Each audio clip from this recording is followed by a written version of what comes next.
Hi everyone, Chapter 6. Is the weather good for fishing? We must think what to do, Papa said. They are suspicious now. To be honest, I thought that if they came here at all, and I hoped they wouldn't, that they would just glance around, see that we had no place to hide anyone, and would go away. I'm sorry I have dark hair, Ellen murmured. It made them suspicious. Mama reached over quickly and took Ellen's hand. You have beautiful hair, Ellen, just like your mama, she said. Don't ever be sorry for that.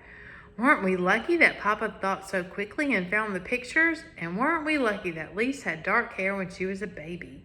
It turned blonde later on when she was 2 or so. In between, Papa added, she was bald for a while. Ellen and Anne-Marie both smiled tentatively. For a moment, their fear was eased. Tonight was the first time Anne-Marie realized suddenly that Mama and Papa had spoken of Lise, the first time in 3 years.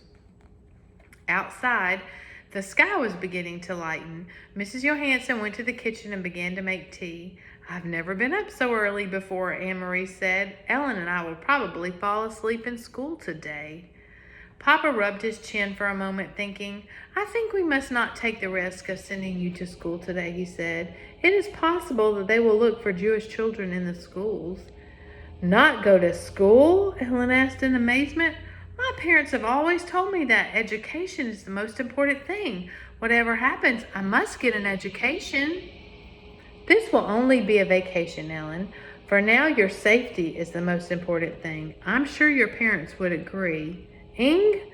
Papa called Mama in the kitchen, and she came to the doorway with a teacup in her hand and a questioning look on her face. Yes? We must take the girls to Henrik's. You remember what Peter told us? I think today is the day to go to your brother's. Mrs. Johansson nodded. I think you're right, but I will take them. You must stay here. Stay here and let you go alone? Of course not. I wouldn't send you on a dangerous trip alone. Mama put a hand on Papa's arm. If only I go with the girls, it'll be safer. They're unlikely to suspect a woman and her children, but if they're watching us, if they see us all leave, if they are aware that the apartment is empty, that you don't go to your office this morning, then they will know. Then it will be dangerous. I'm not afraid to go alone.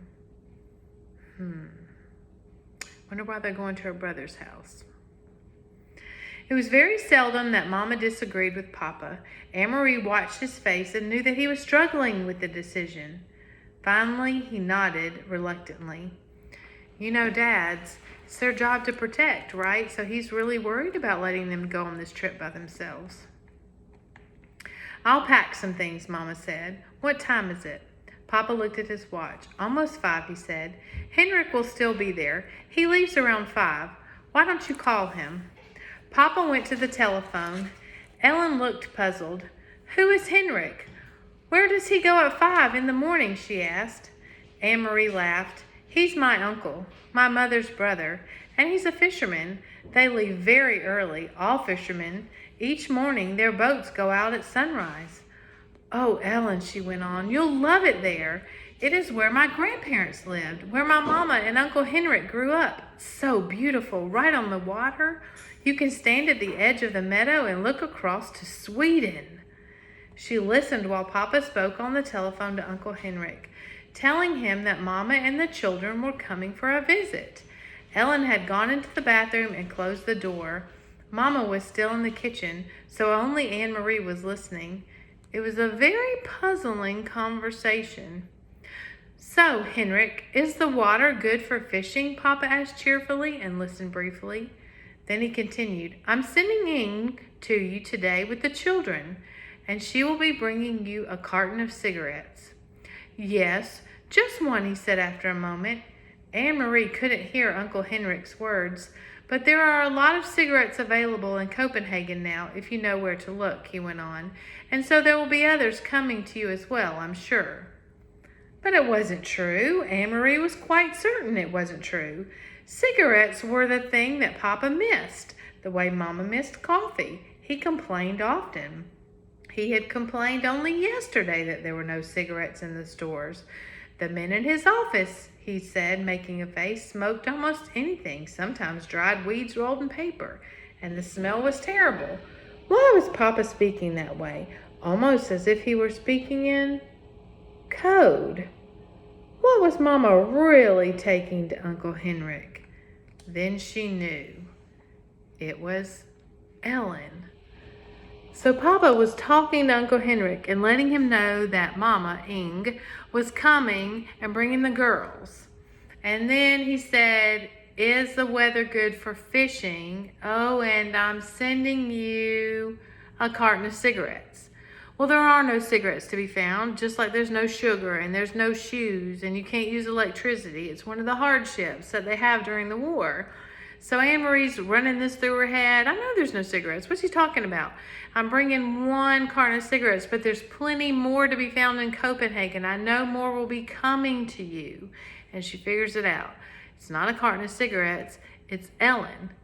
So what is Ellen? Well, she's a Jew. So I'm sending one Jew to you, but there's more to be found in Copenhagen. And I bet more will be coming to you. Got it? Okay. The train north along the Danish coast was very beautiful. Again and again, they could see the sea from the windows. Anne-Marie had made this trip often to visit her grandparents when they were alive, and later, after they were gone, to see the cheerful, suntanned, unmarried uncle who she loved. But the trip was new to Ellen, who sat with her face pressed to the window, watching the lovely homes along the seaside, the small farms and villages. "Look!" Anne-Marie exclaimed and pointed to the opposite side. "It's Klammenborg and the deer park. Oh, I wish we could stop here just for a little while." Mama shook her head. "Not today," she shouted. The train did not stop at the small Klammenborg station, but at the Klammenborg station, but none of the few passengers got off. "Have you ever been there, Ellen?" Mama asked. But Ellen said no. "Well, someday you will go. Someday you will walk through the park and you will see the hundreds of deer tame and free." Kirsty wiggled to her knees and peered through the window. "I don't see any deer," she complained. "They're there, I'm sure," Mama told her. "They're hiding in the trees." The train started again. The door at the end of the car opened, and 2 German soldiers appeared. Anne-Marie tensed. "Not here, on the train too. They're everywhere." Together, the soldiers strolled through the car, glancing at passengers, stopping here and there to ask a question. One of them had something stuck in his teeth. He probed with his tongue and distorted his own face. Anne-Marie watched with a kind of frightened fascination as the pair approached. One of the soldiers looked down with a bored expression on his face. "Where are you going?" he asked. "Gilligil," Mama replied calmly. "My brother lives there. We're going to visit him." The brother turned away and Anne-Marie relaxed. Then without warning, he turned back. "Are you visiting your brother for the New Year?" he asked suddenly. Mama stared at him with a puzzled look.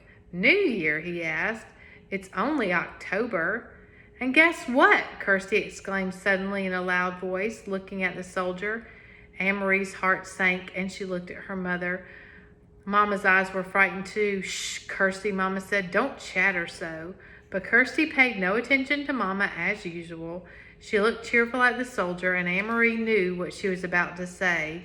"This is our friend Ellen, and it's her New Year." So the soldiers, when they whipped around really quick, they were trying to catch them off guard and say, "So are you going for the New Year?" Because it's the Jewish New Year. And they wanted to catch them off guard saying, "Yeah, we are." And then they go, "Oh, we got caught." But Mama was too smart. She was like, "No, it's only October. It's not New Year, right?" But now when Kirsty's saying, "But guess what?" they're all afraid that she's going to say, "No, but it's our friend Ellen's New Year." So they're really worried she's about to blow it. But she didn't. Instead, Kirsty pointed at her feet. "I'm going to visit my Uncle Henrik," she chirped, "and I'm wearing my brand new shiny black shoes." So now she likes them. The soldier chuckled and moved on. Anne-Marie gazed through the window again. The trees, the Baltic Sea, and the cloudy October sky passed in a blur as they continued north along the coast. "Smell the air," Mama said when they stepped off the train and made their way to the narrow street. "Isn't it lovely and fresh? It always brings back memories for me." The air was breezy and cool, and carried the sharp, not unpleasant smell of salt and fish. High against the pale clouds, seagulls soared and cried out as they were mourning. Mama looked at her watch. I wonder if Henrik will be back yet. But it doesn't matter. The house is always unlocked. Come on, girls, we'll walk. It isn't far, just a little under 2 miles. And it's a nice day. We'll take the path through the woods instead of the road. It's a little longer, but it's so pretty. Didn't you love the castle we went through in Helsingor, Ellen? Kirsty asked. She had been talking about the Kronborg Castle ever since they had seen it, sprawling, massive and ancient, beside the sea from the train. I wish we could have stopped to visit the castle. Kings lived there and queens. Anne-Marie sighed in exasperation with her little sister. They do not, she said. They did in the old days, but there aren't any kings there now. Denmark has one king anyway, and he lives in Copenhagen. But Kirsty had pranced away, skipping along the sidewalk. Kings and queens, she sang happily. Kings and queens.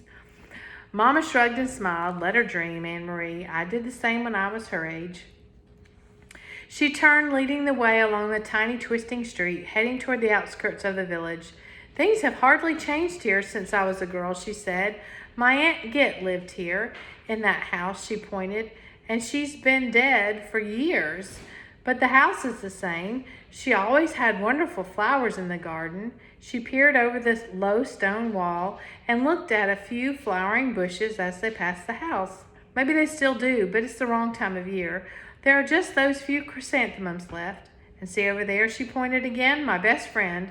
Her name was Helena, lived in that house. Sometimes I used to spend the night with her, but more often she came to my house on the weekends. It was more fun to be in the country. So Mama's remembering all the times and the friends and the family that she had because she grew up here. My brother Henrik always teased us, though, she continued to chuckle. He told us ghost stories and scared us half to death. The sidewalk ended and Mama turned onto a dirt path bordered by trees. When I walked each morning into town for school, she said, my dog followed me this far. At the end of the path, he turned and went back home. I guess he was a country dog and didn't like town. And do you know what? She went on smiling. I named him Trofast, faithful. And it was just the right name for him because what a faithful dog he was. Every afternoon, he was always right here waiting for me to return. He knew the right time somehow. Sometimes, as I came around this bend, even today, I feel as if I might come upon Trofast, waiting still with his tail wagging.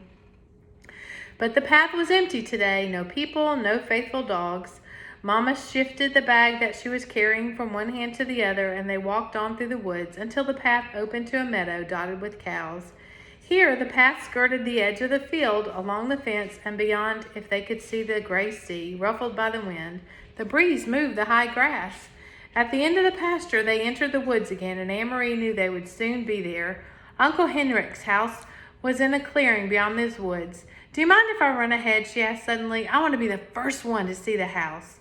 Go on, Mama told her. Run ahead and tell the house we've come. She put her arm around Ellen's shoulders and added, say that we've brought a friend.